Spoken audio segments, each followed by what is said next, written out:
That gabapentin stuff works really well though. Whenever I have to take gabapentin Ellie is another one to the vet, that try to sneak that to her. Although she has gotten pretty wise to that sort of thing. Cats are harder to sneak food to because you can't hide it in bologna.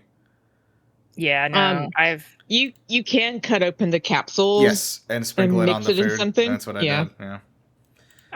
I'm just kind of the force a cat mouth open and shove it in there person. But that's also my cats will let me. I mean, not let me do that, but they're not going to like tear my face off.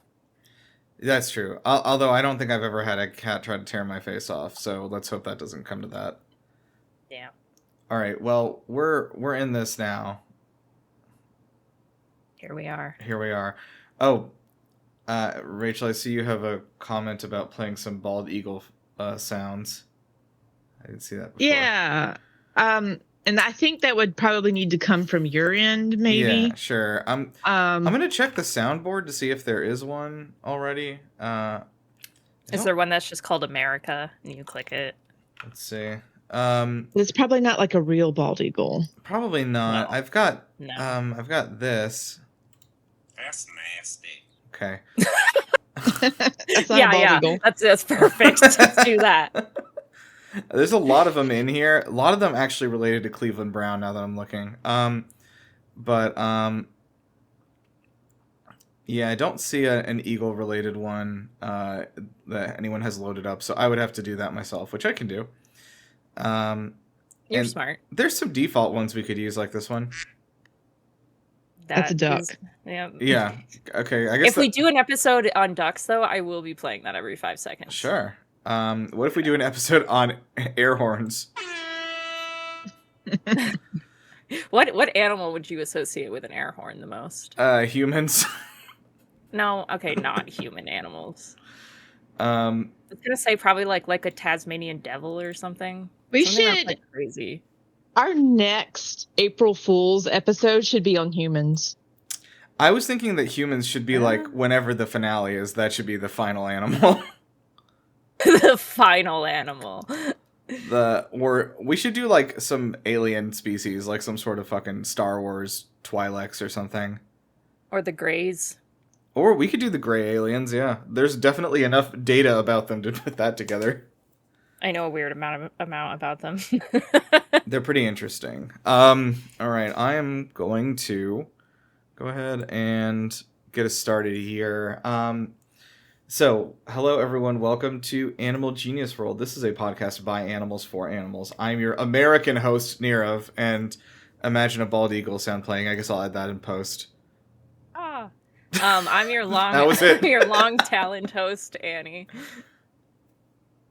And I'm Rachel. Okay. I see that there's a note Rachel's put in here, not as a comment, but as sort of part of the outline, so I guess we'll have to address it. It was mostly a comment, but yeah. Yeah, it says, where's my credit on the podcast image, Nirav? I can definitely fix that, but I feel like you should have come to me before publicly sort of airing this grievance on the show. Can you put it that it's just like it looks like a child's like just scribbled in marker like and Rachel? Yeah, it just says and Rachel. Actually, that sounds funnier. Yeah, I'll do that. Just write it in like paint. Okay, I can do that. Yeah, graphic design is my passion. Put a little of that energy in there. Exactly. Okay, great. So, hey, what do we do on this podcast, Annie?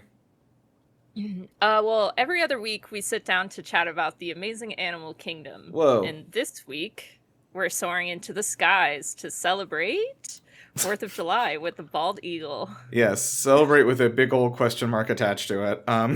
But yeah, it was important to me to, like, before we start this episode to just, because we were thinking of, we're going to do kind of 4th of July bald eagle, as I said, that it is America's 250th anniversary today, which should be such a wonderful thing. But, like, where America is right now is not something that, like, I feel I can say for all of us isn't something that we endorse or anything like that. Like, I have to assume that not a large number of listeners are like Trump heads. No, but I feel like it's important to like actively come out and say, like, we don't support that. Like, like I love this country, and I feel like part of like true patriotism is knowing when things are going wrong in the country that you love and like how to fix it. And like right now, I'm not proud of our country. Yeah, I think And I that's a good like way to say it. And I have and fuck ice.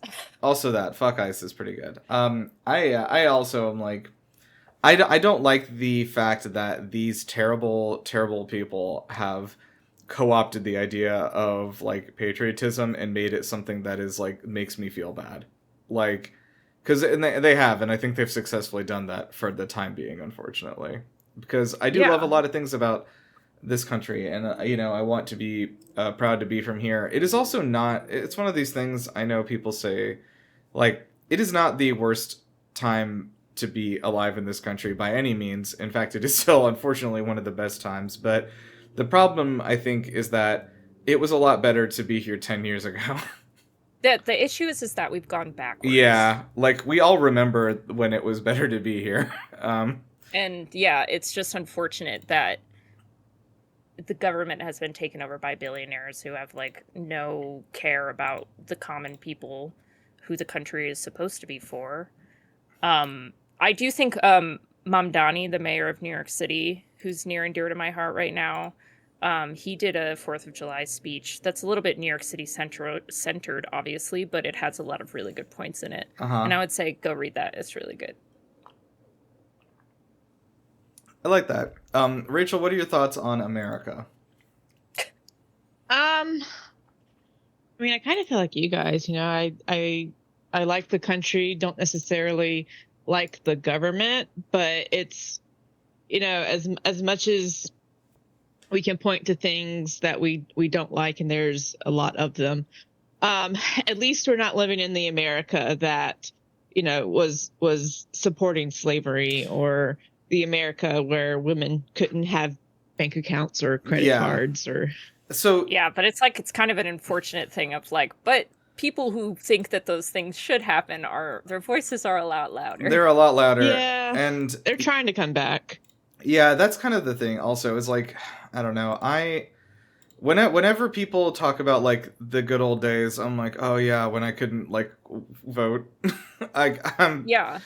I mean, we're two women and the child of an immigrant. Yeah, so, who's like, definitively a brown, visibly brown, you might say. Yeah. So it's been not good for us for not as long as not good for you, but still not. We need to get a white man on here so we can get another opinion on this. Do you know what has made me feel a little patriotic lately? Yeah. Is watching the people from different countries come to America for the World Cup. Yeah. And kind of discover things about America that they really, really like. Like, so if you've like been air seeing any of conditioning. that content, well, it's like the Japanese guy that discovered when you go to Mexican restaurants here, like most of the time you get unlimited chips and salsa. Yeah. Or unlimited water isn't always a Oh thing yeah, that's everywhere. true also. Yeah. The German guy, I think he closed up his Twitter account now, but he was like traveling across America and just kind of enjoying the things like Waffle House and Walmart. And Same. I think overall everyone has found us very welcoming and very, very nice. No, that's what I feel like. The people of America, in my opinion, like, it's like I do feel like there is more good than hate, but unfortunately the hate is very loud right now. But I do think most people in America are very accommodating and lovely. No, I think that is true, and I feel like like you said, like the small group of people that are the worst people are also the loudest and make the most news, and the news likes to talk about them more often than not. And so to people in like other countries, like it can seem like America is like basically like this Mad Max hellscape where everybody is getting shot every time they go to the grocery store. But yeah, like I think it's been good, the World Cup here and everything, and I don't know. I guess we'll say for right now that everyone, please make sure you're registered properly to vote, and also just have a passport. Yeah, also a good honestly. thing.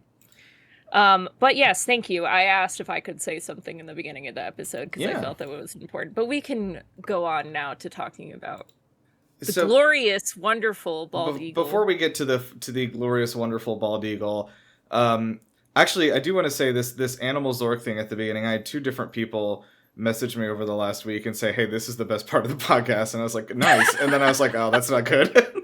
I was about to say, oh, you mean the part where you talk the most? I don't The- know. how I feel about well, that. I mean the part where we like don't do any science or like talk about No, any I like know. informative, but Should we transition this to a D&D podcast? Is Yeah, that that's what I was hearing? Is that thinking, what the is, people like, want? the people that are what people- asking for Comment below if you want this to be a D&D podcast Yeah. instead. I mean, we could start, like, podcasts always evolve over time. Oh my God. See?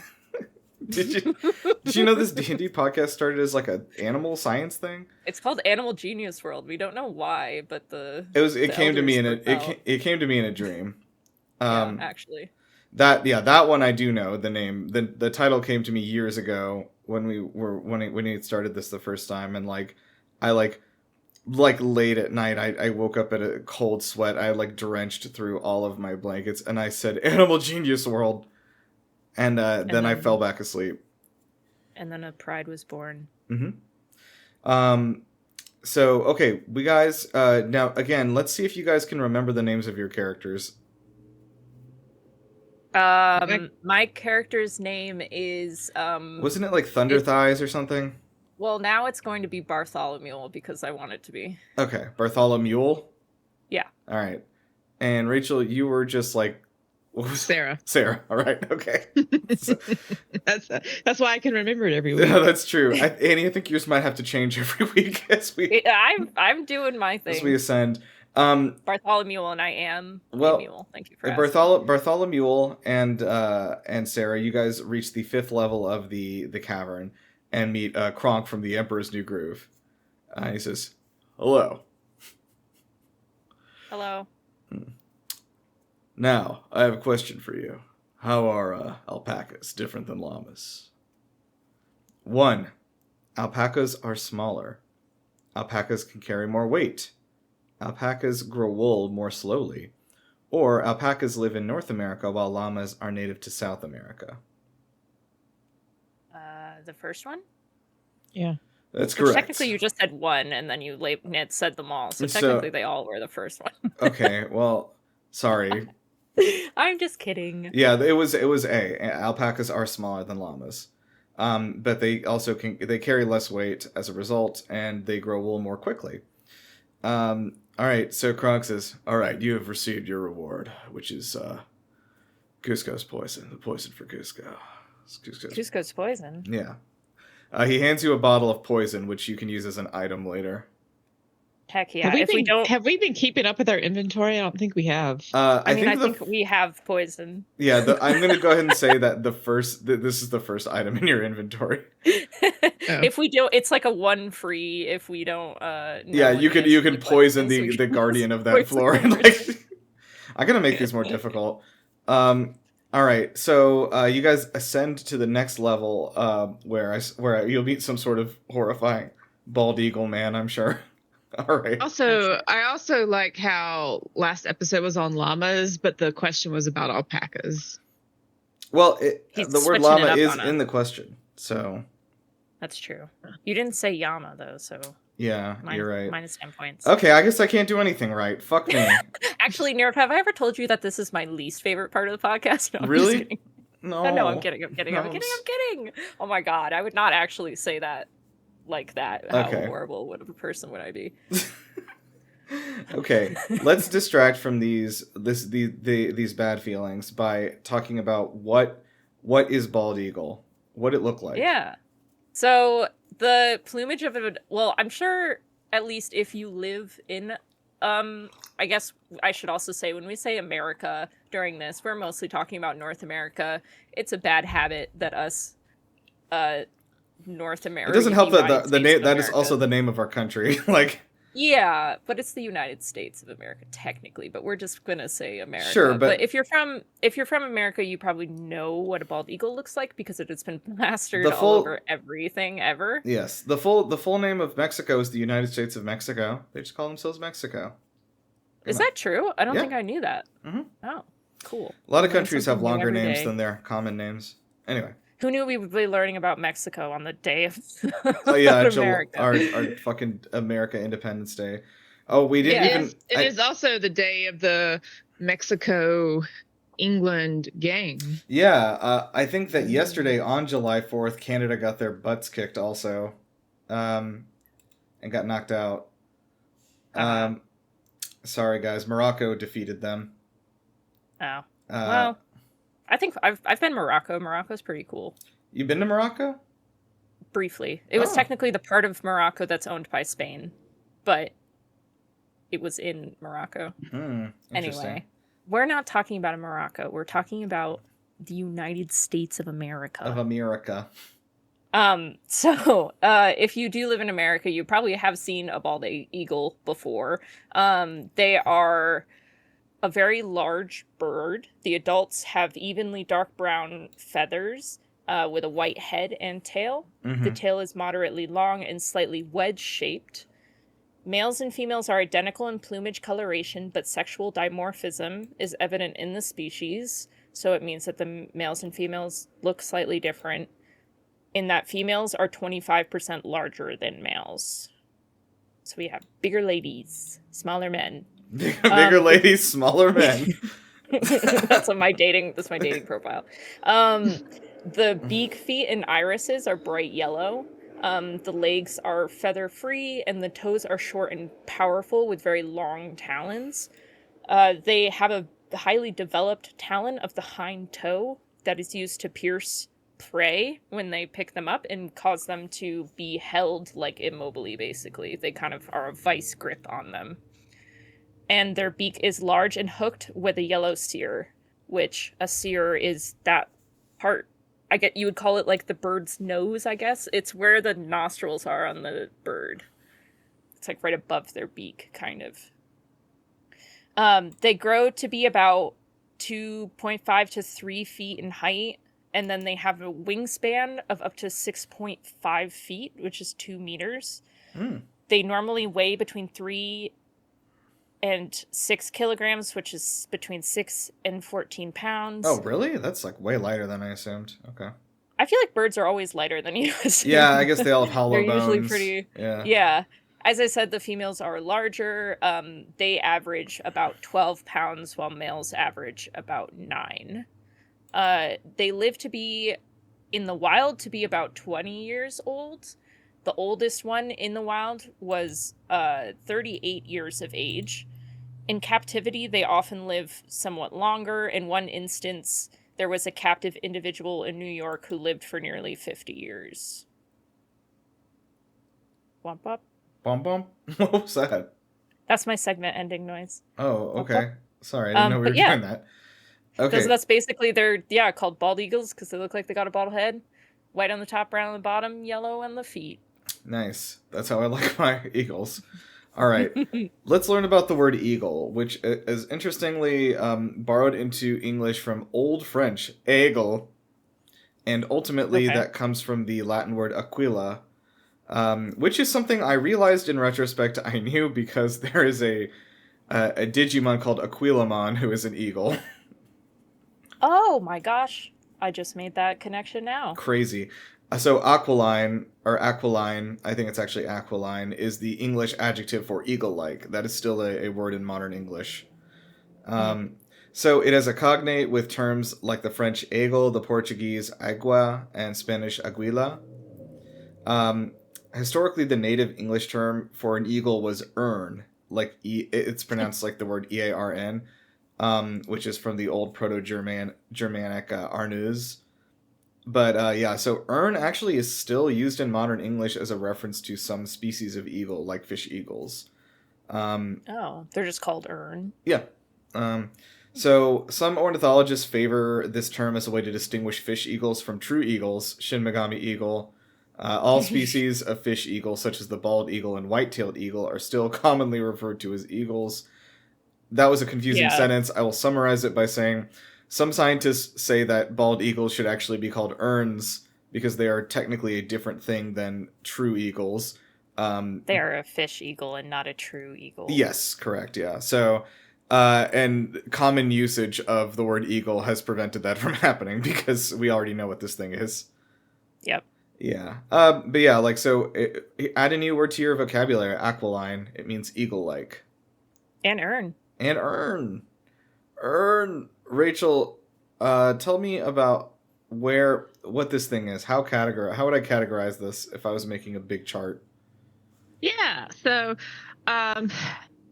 they're in Kingdom Animalia, of course. Phylum Chordata, of course. We're in the class Aves, which are your avians. Those are your birds. When you get down into the order, they are in the order Accipiter from Latin accipiter, meaning hawk, and forms, meaning have the form of. Okay, that makes sense. Yeah. So this order includes most of the diurnal birds of prey, which are your hawks, your eagles, your vultures, your kites, your ospreys, and even your secretary birds. But surprisingly enough, not the falcons. So or the word, sorry to interrupt you. The word diurnal, that means that they are awake in the daytime or nighttime? Yeah. So diurnal, because nocturnal would be nocturnal, right? It's the opposite of nighttime. Nocturnal. Got it. Yeah. Okay. Yeah. So not owls.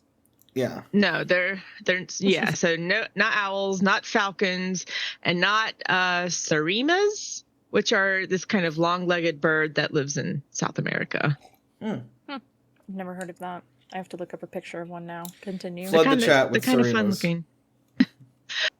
So they're in the family Accipiter, and these are birds of prey that have strongly hooked bills. They feed on like a surprising number of things. There's a couple of members that eat insects, all the way up to medium-sized mammals, and of course some of them feed just on carrion. There's even a few fruit eaters, which is surprising because usually you don't think a strongly hooked bill being a fruit eater, but the palm nut vulture and the honey buzzard and even some kites and hawk species will snack on some fruit. Is a honey buzzard called that because they eat honey? I'm not sure. That's an interesting. I feel like it's probably because of their coloring. Oh yeah. Still though, I mean that'd be cool if buzzards were like circling around like beehives. I guess I don't know. Well, the honey buzzard is cute. It just looks like a standard hawk. Okay, like if you Googled hawk, what would come up? Yeah, basically. All right. They have a really big eyeball. They do look very hawk-like. Oh my god, that's really funny. The eye is very funny. They look really surprised about the fact that you're looking at them.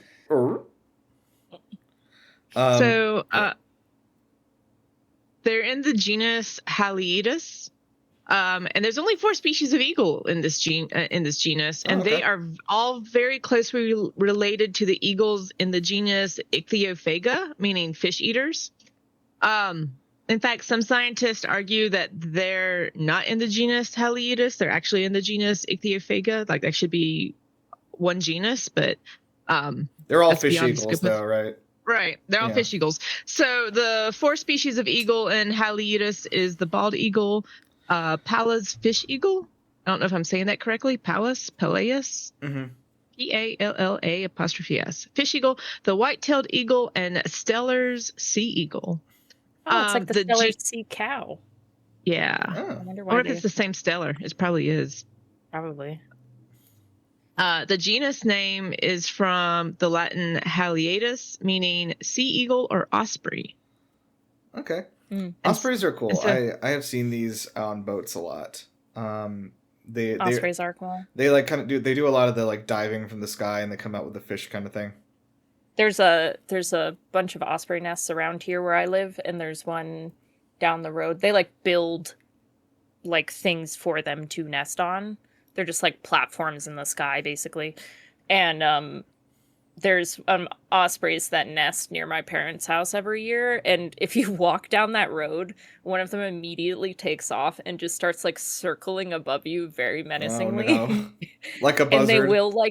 And they will like dive bomb you if you get too close to like the pole that their nest is on. So like you just walk on like the other side of the road and it's Yeah. fine. So But it is very scary. we have, I don't know if you have them up there too, but like we have mockingbirds down here that are very much the same. Like they will, if you walk too close to their nest, they will absolutely dive bomb you without hesitation, and it sucks. There is one near where I park when I go to work. I have to make sure to not walk on that like stretch of sidewalk there, or it will actually dive bomb me. Yeah, seagulls are like that too. And then I see some crazy strings of letters here, Rachel. Do you want to read those out loud?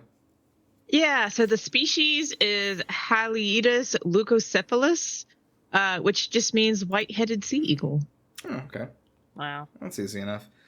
Yeah, I think so. Did we talk about the fact, are they called fish eagles because they primarily like eat fish? Yeah. Yes. Okay, it's not because they are part fish. That would be very funny though if they were. Yeah. That's actually, I mean, who knows? Maybe their tail is actually a fish tail.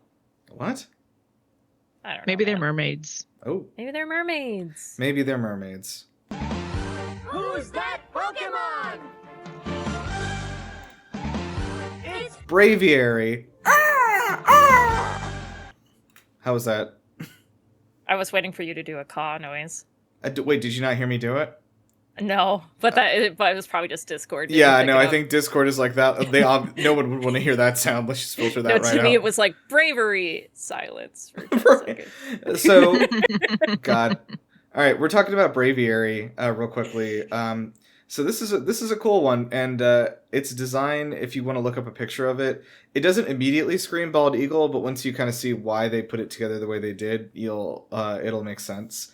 Actually, I should say this first. So, Braviary is it's a flying type Pokemon. It is from the Black and White games. So, if anyone doesn't know, those games are actually set in the United States, specifically in the New York metro area. And they were actually the first games to not take place in Japan. Oh, cool. Yeah, so because the game takes place in America, the developers over at Game Freak in Japan were like, okay, what kind of animal do we need to like have represent this region? And they were like, well, it's got to be the bald eagle, right? Makes sense, of course. We'll get into a long discussion about its status as our national bird and our symbol of the United States later on. But the color scheme, it's red, white, and blue. Obviously, you can see inspired by the flag of the United States. And the design is influenced by several Native American cultures, which are reflected in the feather cap on its head, essentially, the feather headdress.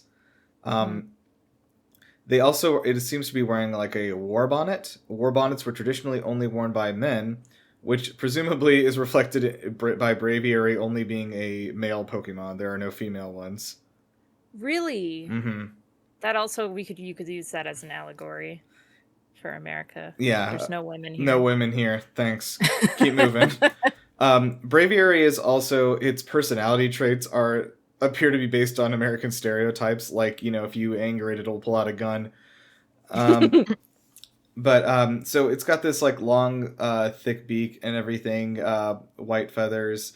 So it's extremely aggressive, but technically for noble reasons. It is known for its... and therefore it's Me okay. too. Yes. I am also extremely aggressive for noble reasons. Yes, exactly. So it's known for its bravery and pride and will fiercely fight to help and protect its friends. Even if it's injured or has its life threatened, it will still continue to fight. The more scars it has on its front, the more respect it gets from its peers. Scars on the back will bring it ridicule, however. It has earned the nickname the Hero of the Skies due to its extreme dedication to its friends. Aiding in its valiance, Braviary is extremely strong, capable of lifting a car and flying with it. Jesus Christ. However, due to its hot-headed and belligerent nature, it was rejected from being the flying taxi carrier in Galar in favor of Corviknight. That's hilarious. Yeah, I lost out on that fucking Uber job because he was too hot-headed. Yeah, no, this is a cool one. I've never really like paid much attention to, but like I think we get a good one out of this. It's a strong, firm friend, and it's got those classic bald eagle talons. It will just kind of rip you apart. Good shit. Mm-hmm. Now, and it can hold a gun. It can hold a gun in those talons. Annie, if I was going to find Braviary in real life and observe it in the wild, what would it be doing? Well, as we've said, it's kind of being a symbol of the United States. Its natural range covers most of North America and goes up into Canada as well. In the continental, so it's Canada, the continental United States, and northern Mexico. Mhm. So basically all of North America. It is the only sea eagle endemic to North America, meaning that it's native to here. The bald eagle, during its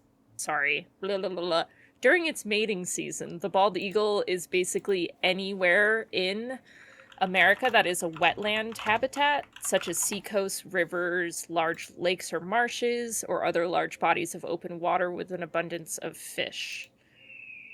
They typically require old growth and mature stands of carnivorous or hardwood trees for perching, roosting, and nesting. So basically, they just like to have big old trees that they can perch on without it breaking, because they are a very large bird. The species of tree is reportedly less important than the tree's height, composition, and location to water.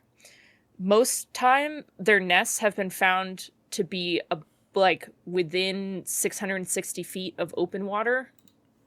Although I read 660 that, feet. That's like really specific. yeah, 200 meters, which Okay, makes fair it enough. sound a lot more. That does sound okay. I'm into it. I'm into it now. Yeah, You got to put it in freedom. Freedom. yeah. Freedom it units, has- please. This is all freedom units. I did read though that like if they're in a place such as like a mangrove swamp, where the trees are basically in the water, their nests are found to be much lower to the ground than when they're Okay. like near a lake or whichever. So they're like more aquatic birds, kind of, or they base their lives around the water. Yeah, well, we'll go into it, but yeah, basically, fish are like a large portion of their diet in most places. Some of them are they're very adaptable, it seems, and they've kind of changed what they hunt depending on where they live, Mhm. which is probably why they can live in so many places. But not yet.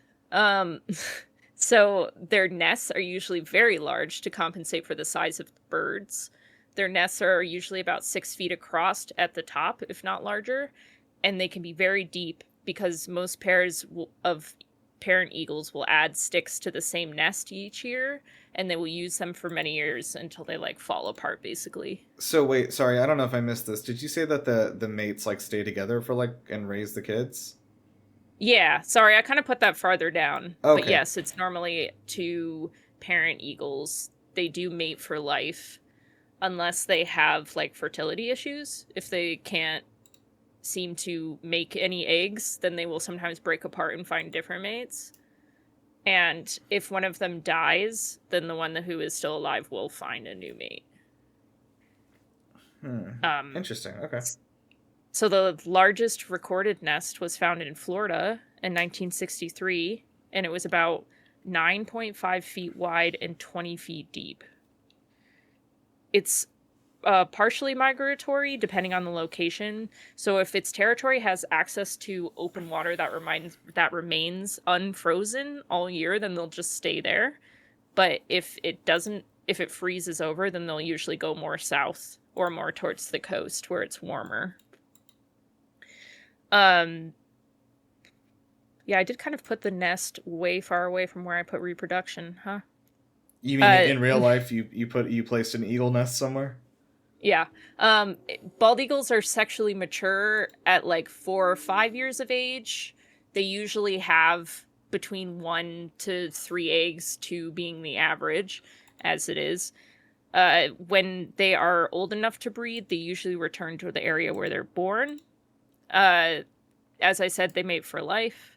Mm-hmm.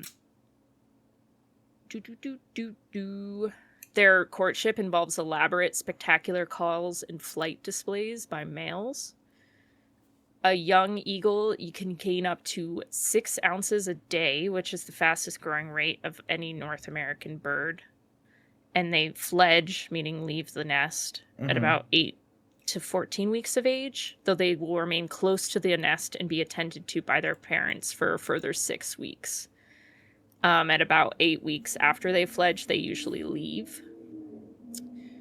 They are an opportunistic carnivore, so they hunt things. They can consume a great variety of prey. Fish is the most common of their diet. To hunt fish, they'll swoop down over the water and snatch fish out of the water with their talons. Or if the fish ends up being too big, they will actually drag it, or they can drag it towards the side, towards the shore, and then kill it on the shore. And they can fly. They can reach flying speeds of 35 to 43 miles an hour. So they can dive and grab very easily. They're kind of made for diving and grabbing, you might say. Dinings and dives. Dive-ins and dives, the eagle. But there are 400 species known to be included in the bald eagle's prey spectrum, including fish, birds, mammals, and in some cases small reptiles. Mostly in Florida, they eat a lot of reptiles, which makes sense because they're kind of riddled with them there.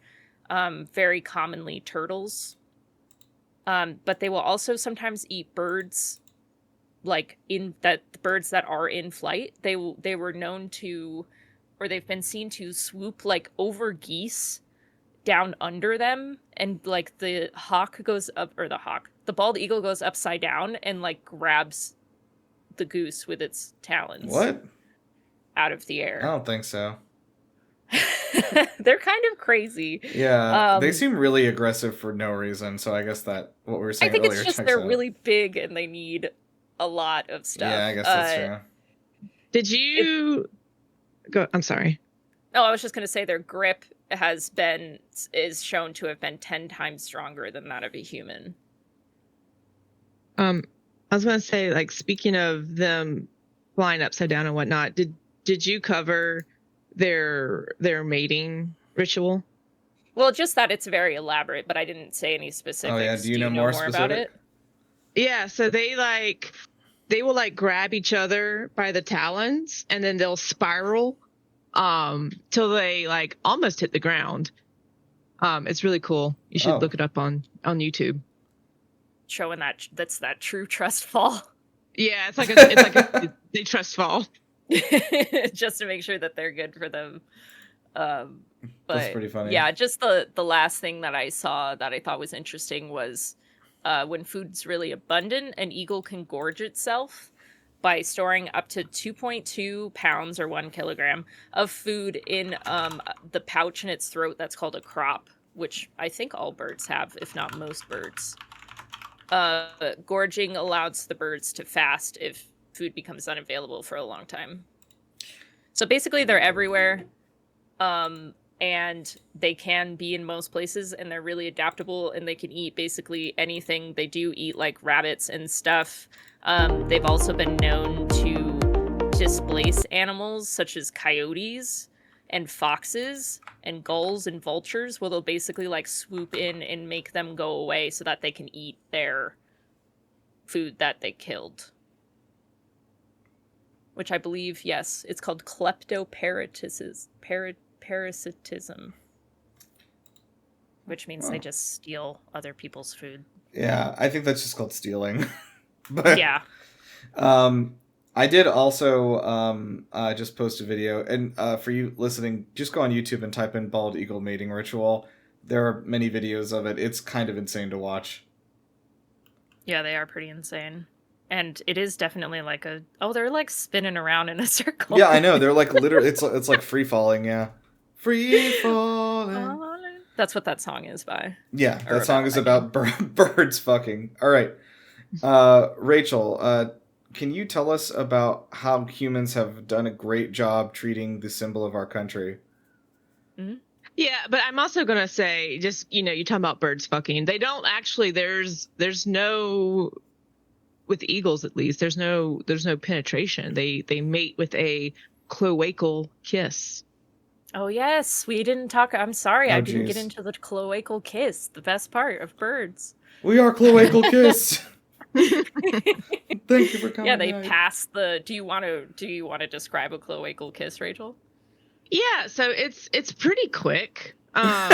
So I mean, it's basically just, passing, the male will pass his genetic information to the female. It's like very quickly, like they touch cloacas and it is done. There are a few bird species that actually do have like a penis or a phallus. Like ducks do, but right? this episode is not on them, so we will not talk about that. Okay. But yeah. Very cool, very cool. It's Nice. just real quick. It's a kiss, as they say. As they say, yeah, people are always talking about this. All right, so let's learn about our relationship with the noble bald eagle. Yeah, so, they were pretty populous through North America. However, they almost died out in the mid-20th century from several factors.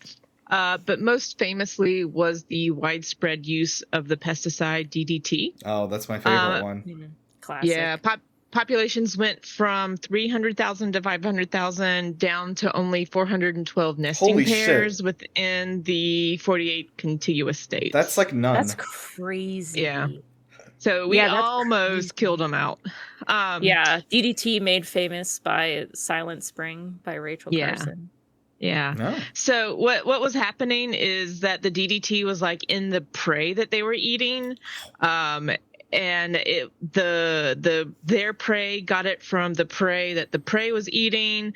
This is a process known as biomagnification. So it was becoming more concentrated as it went up into the food chain. And what happened is that it interfered with their ability to metabolize calcium. So their eggshells were very thin, very brittle. They couldn't sit on them because they would just break, basically. Yeah. I know. I'm pretty sure DDT is the one. It's in the fat of the animal, I believe. And so so once it's like in a mouse, and then the mouse is eaten by something else, and then that's eaten by something else, and it's just getting more and more and more. And yeah, the book Silent Spring was named because it was like you aren't hearing any bugs or baby birds because this was such an issue at one point. There were other factors of their decline too. So there was a lot of loss of habitat happening. There was a lot of hunting and poaching going on. People thought that they would snatch children, or they would like be snatching baby lambs, which is not true. But they got it. We got it turned around. We're getting it turned around. There was a study published in 2022 that found that more than half of eagles studied suffered from, some degree of lead poisoning. And that's because they like to scavenge on carcasses, shot but not recovered by hunters, or they're getting fish that have like old fishing lures and things like that in them. And so when they ingest the bullets and the fishing lures, which often use lead to be manufactured, they're ingesting this lead and getting slowly poisoned. But things are getting better, and they started getting better for them sort of in the latter half of the 20th century. They were first protected in 1918. They were listed as a endangered species in 1967.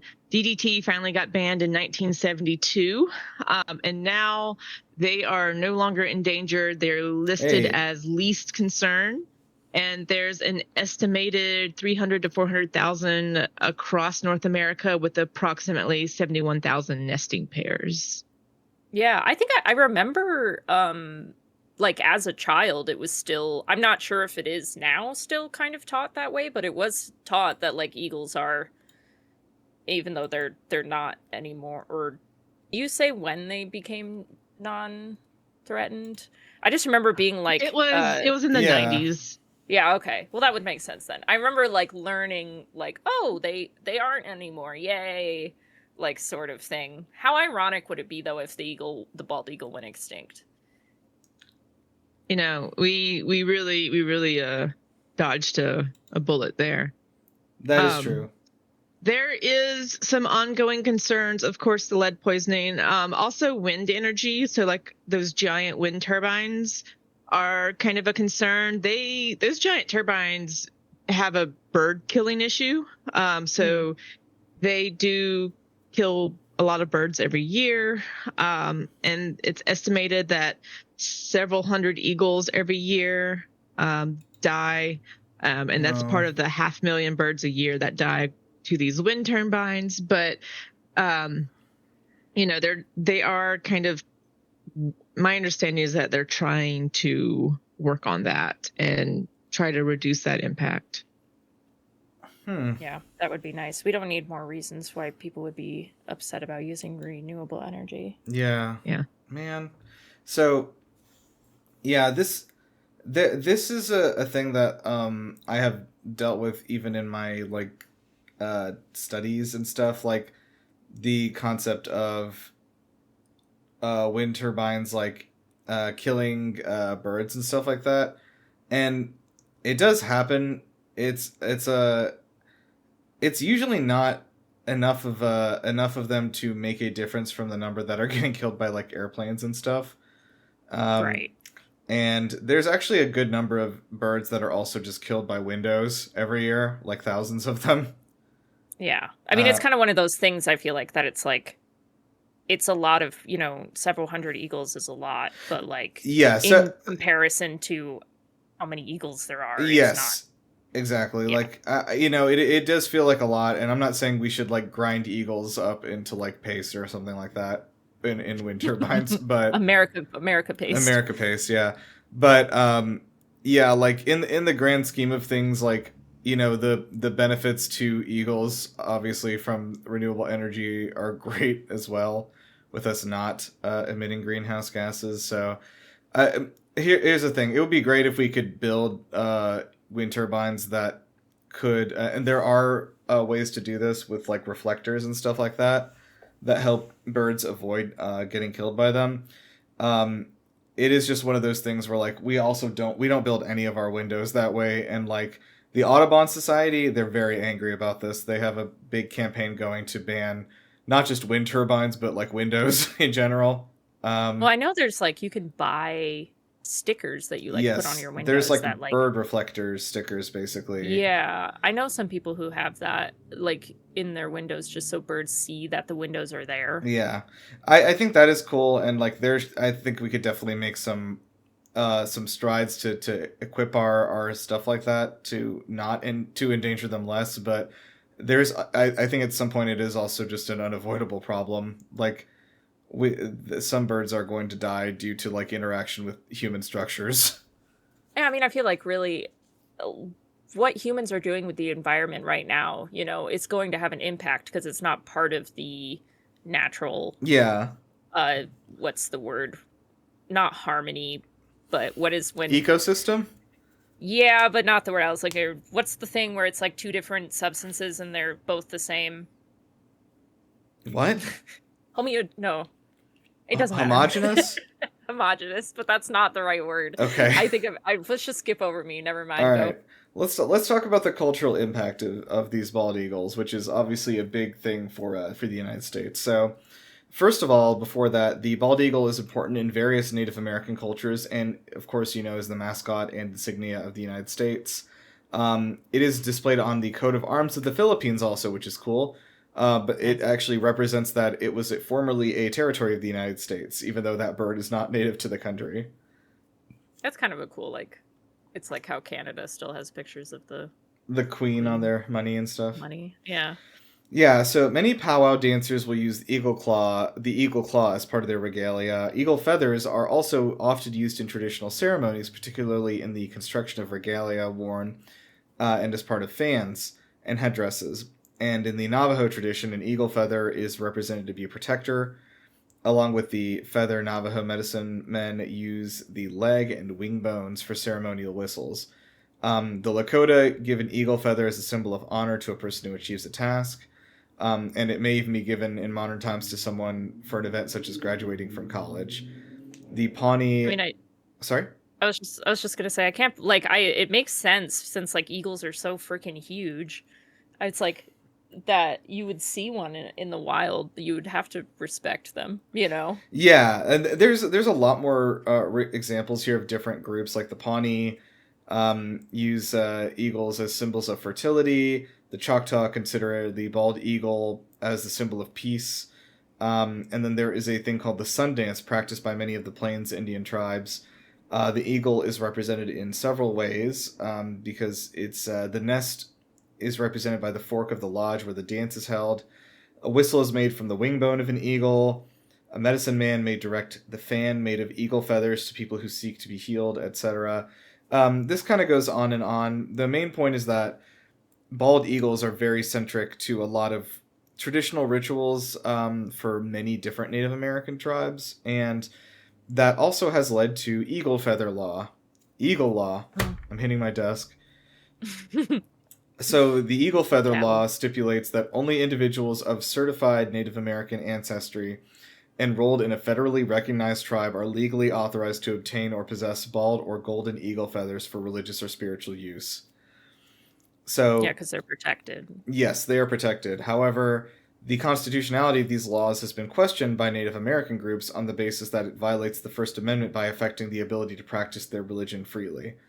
Because they have to be registered. Yes, so there is still a fight about that, and then there's a whole subset of politics about which tribes are registered as real tribes and which ones are not, and I definitely can't go into that because I've read a little bit about it, and there's a lot of bad blood between tribes who are registered and tribes who are not, and so tribes who are not registered will often say that, hey, well, we're being denied access to our religious freedom guaranteed by the Constitution. So that is something you could dive a lot further into that I don't have. I have not done the many years of study required to talk about it. Right.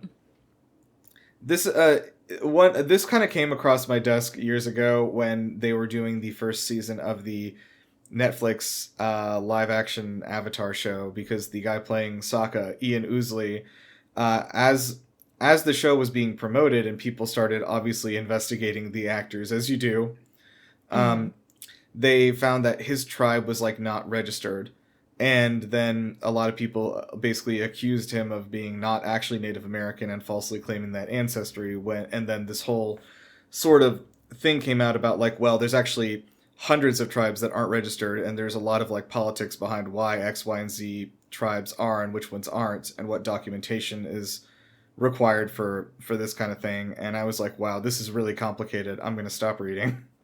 Right, maybe not. Yeah. Yeah. The place where you did be the one to educate people about. Exactly. Yeah, that's what. Yeah, I don't have the degree necessary to inform people about this, but anyway, it is a complicated thing. So the founders of the United States were fond of comparing their new republic with the Roman Republic.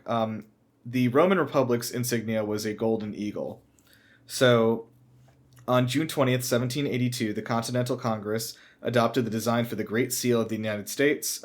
Despite its name, did not feature a seal. This one had a bald I was just about to make that joke. How great would it be if we did do that? just like a clapping seal.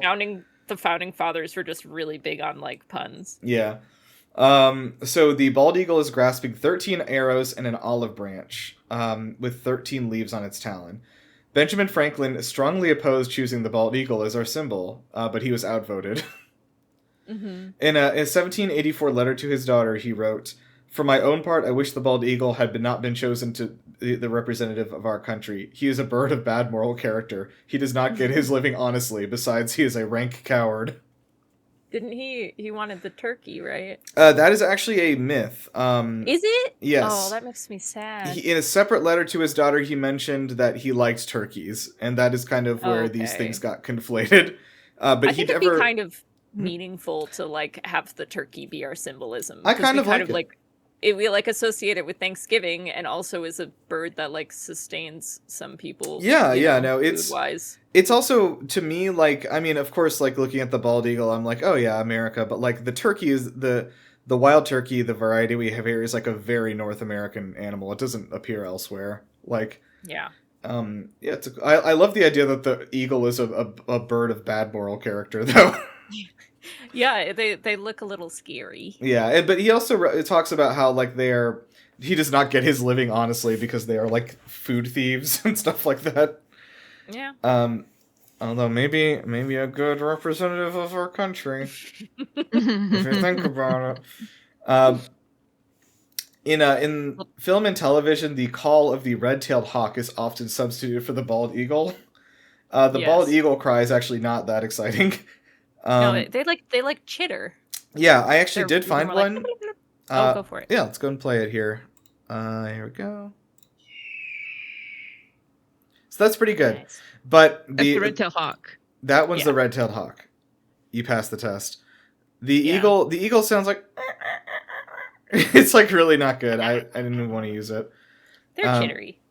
Yeah, they chitter. It's a good word for it. So, the most notable fictional bald eagle is of course the Muppet Sam Eagle.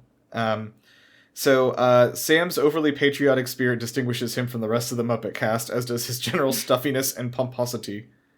I used to be kind of afraid of him when I was a kid because of his like eyebrows. He does have scary eyebrows. He looks like if J.K. Simmons was a bird.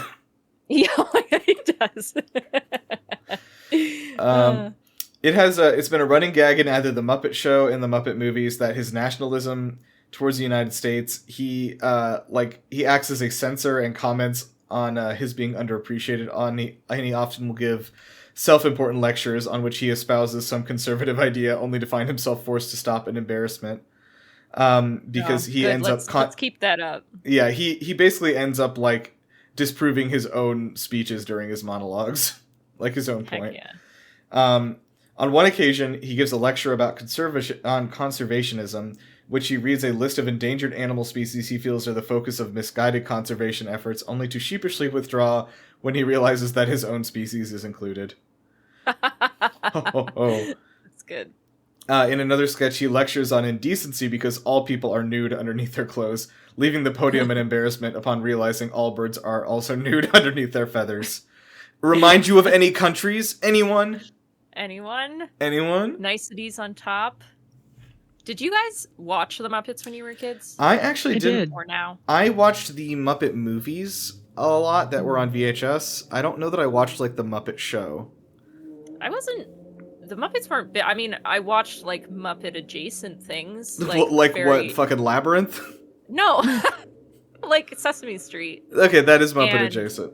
The Emmett's Jug Band Christmas movie, which does have Kermit the Frog in the beginning, so I guess it is technically like a Jim Henson production, yeah, creation, yeah. But I never really watched Muppets that much. I'm not sure why. I think did the Muppets Go to Treasure Island? Was that a VHS tape I had? I feel like I saw that one a lot. That's the one with shoot, what is the Tim Curry? Okay. Yeah, I've heard that one, and then the one with Michael Caine in it, which is the Christmas one. Yeah, I think I might have had the Christmas one, like the Muppets Christmas Carol. Was that one? They're supposed to both be very good. Yeah. Anyway, so yeah, my experience with them was definitely more from the movies and stuff. Muppets in Space. Hello. Hello. I just knew them just culturally. Yeah, it's hard to not know about them, but yeah. So I think that I was looking around though, because I feel like surprisingly there aren't a lot of like bald eagles that are like characters in fiction. There are a lot of eagle characters, but I think that people have largely strayed away from the bald eagle when making like even like cartoons and stuff for kids. Interestingly, I do think there is slightly, that whole thing of them kind of being scary. They are because of, definitely like, their claws and stuff. Yeah, it also, I did want to note, this is interesting. Like, I know we strongly identify this specific eagle with our country, but the bald eagle is only sorry, what was I trying to say? Oh, the symbol of Germany is actually the black eagle. So they also have an eagle as their insignia. Yeah, I feel like they're like power, right? Yeah, it's like, yeah, I think eagles make people feel cool. I get that. I think eagles are pretty cool. I actually remember the first time I ever saw an eagle, and I thought that they were like super rare at that time, because, well, you said they were taken off the endangered species list. Like bald eagles, you mean? Bald eagles specifically. Yeah, I think they are hard to see, especially in some parts of the country. Like, Yeah, but there are some that live around the lake near where I live. Oh, you know see what? them every so often. I just remembered when I was in, I want to say it was it was Yellowstone National Park. We actually did see a bald eagle like fly across the vista and like, "Grr!" And I was like, Oh fuck my yeah, God. dude. A red-tailed hawk was flying under it. Yeah, and flying- screaming at the same time. Also, I forgot until literally just the second. Annie, I don't know if you remember this. I think Rachel, you probably didn't come across this in your time, but do you remember that YouTube video? Eagles are turning people into horses. Yes. That was really like formative for me. I feel like it was also a big part of my childhood of the whole like, why didn't they take the Eagles to Mount Doom? That is also a good one, yeah, and it's because it's about the journey, you bitch. So get off my back. This about the journey, not the destination. Yeah, come on. Journey before destination. The Eagles. Well, there's sorry. This is an aside. I laugh so hard, but in Community, there's like a a Dungeons and Dragons episode, and there's like a part where like they ride these like sky spiders like towards the mountain they're going to, and then Abed, who's the DM, is like, all right, the sky spiders set you down because they have flown you as far as their complex religion allows. Very good. It's kind of true. Okay. Yeah, so let's go watch Lord of the Rings. Okay, so let's close out with some animal fun facts. I see a few here. Yeah, Rachel, go. That was kind of my fun fact. Oh, Was like right, the red-tailed hawk thing. Oh, okay. Yeah, I just read a but- cool.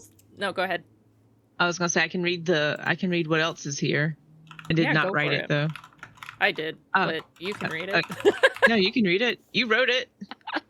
It's just that bald eagles face few natural threats, but an unusual attacker sometimes is the common loon, which is sometimes taken as eagles as prey.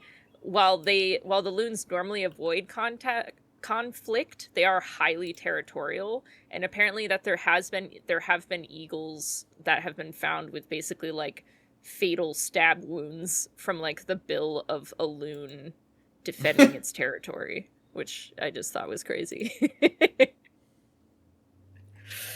Yeah. I just discovered another animal fun fact, which I was looking more about the bald eagle like cry and the being dubbed over with the red-tailed hawk. The MGM lion is also not a lion's roar. That is a tiger roar. A lion roar is much weaker than that. Oh, I don't think I knew that one. Man, is nothing sacred? No. Oh, okay. Not usually. Oh my gosh.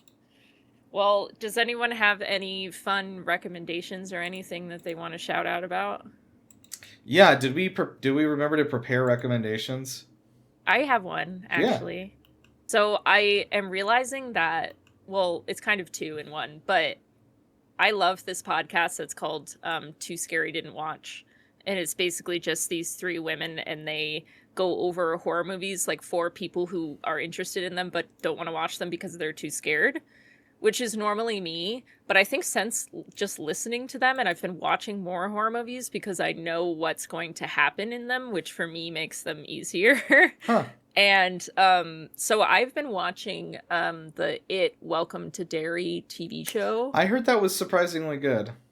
I like it a lot. It's like some of the plot line is a little like a whole military thing that's very like stereotypical, but I thought I was like really enjoying it, and I'm like, maybe I enjoy horror now, because some of the scares are just like they're so unique and like very specific for the character and stuff, and I've just been thoroughly enjoying it.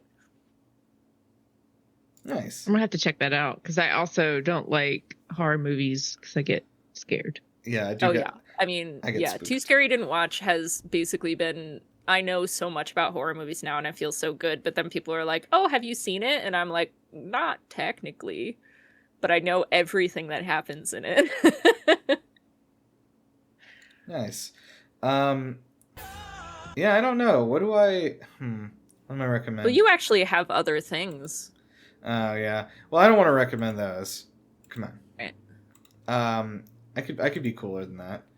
No, I'll recommend a film. Let me look around for one now. Rachel, go quickly while I'm doing that. I don't know if I have any recommendations. Hold on. I finally got to a stopping point in Pocopia Okay. after like 4 months. Yeah. You look around and realize that like your hair has grown 15 inches Yes. longer and your fingernails are Yeah, they're horrendous. Okay, I am looking at my Letterboxd at movies I've watched recently. I'm going to recommend, I'll be the first person ever to recommend The Backrooms. That was a really good movie. Really? See, I want to see that. Yeah. I want it, but I know everything that happens. Oh my god. Okay. I want to see Obsession really bad too. Yeah, that one's too scary for me. No thanks. But yeah, definitely check that out. I'm guessing The Backrooms will be on like streaming or something soonish. So, yeah, it was a really good time. I was especially like considering the fact that a 20-year-old who has never directed anything before directed it, and it's better directed than most movies by like 40-year-long veterans of the industry. Yeah, I mean, yeah, I feel like horror is really one of the biggest things that I feel like I've been getting into it so much is it's where the like indie directors who have like these really good original ideas are. Yeah. And it's not just like a remake of a movie or whatever. Yeah, it's nice. It's nice. I like that both of those movies did so well, especially because they cost like relatively no money to make. So, Oh yeah. yeah. Anytime that Hollywood is upset, I'm happy. So, okay. I guess Yes. we'll go and close out there. Thank you guys for joining us. We'll be back in a few weeks with another animal. Did we talk about, are we gonna like try and like decide what the animal is beforehand, or just like figure it out like the day before? I mean, this. We ahead, did Rachel. have, so Rachel, I don't know if you were here or heard about this, but like we did have an idea. We found like a big wheel with a bunch of animals on it we could spin essentially. And we to thought pick for us. it might be fun to have it like pick for us at the end of the previous episode. I don't know if you like Okay. that idea.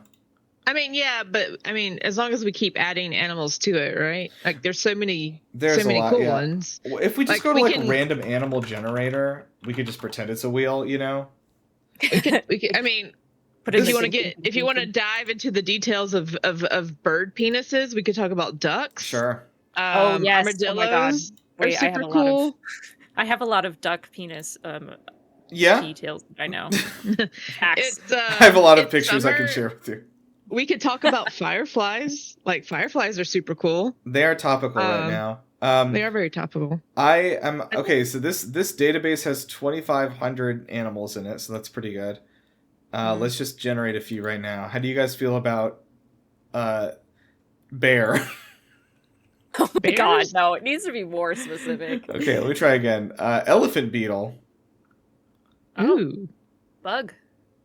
bug, Let's Have let's we do done- an elephant beetle? and we could do elephant beetle. I was about to say, have we been ignoring a specific kind of creature overall? Like, have we been doing too many mammals or birds or something? We haven't really done a reptile. We did Ooh, we haven't. snakes a We did little while snakes. ago, Oh, we but did snakes. I would be But fine ducks. circling back to a reptile. I feel like we did snakes. I feel like we kind of just did, like, there's so many like species of snake. Like, I think we should like drill down more. Like, okay, we did snakes, but like there's all these different cool Yeah. species of snakes. So I think that, you know, that shouldn't count for like every snake ever. Like, we could do an episode on cobras. We could do an episode on Yeah. There's also like pythons. geckos and stuff like that, which but the ball python and skink. I like skinks. Those are funny. Oh, I like skink. We already did leopard geckos. We did do leopard geckos. I forgot. All right. So I've got skink. How about water monitor? I fucking love those things. We can do water monitor. Yeah, we I can do say- monitors. Oh, Water monitor or fireflies. okay. You decide. No, don't do that. Right in. Right. Yeah. We'll figure it out. Okay. Anyway, we'll figure this out. And maybe we'll have them fight, like in a virtual simulation, and see which one wins. Yeah. Okay, we're not really gonna put two animals in a cage and make them fight. We promise. So yeah, thanks for listening. And do we figure out how this is gonna go yet? It's okay, Rachel. Okay. And you locked are in. too. And you are too. Okay, so you're both gonna say that part together. Yes. Yeah. Okay. Okay. Yeah. We're gonna try. All right, here we go. Remember, I'm an animal. And you And are. you are too. So close. It was really close that time, though. We'll get it eventually. Bye. Bye.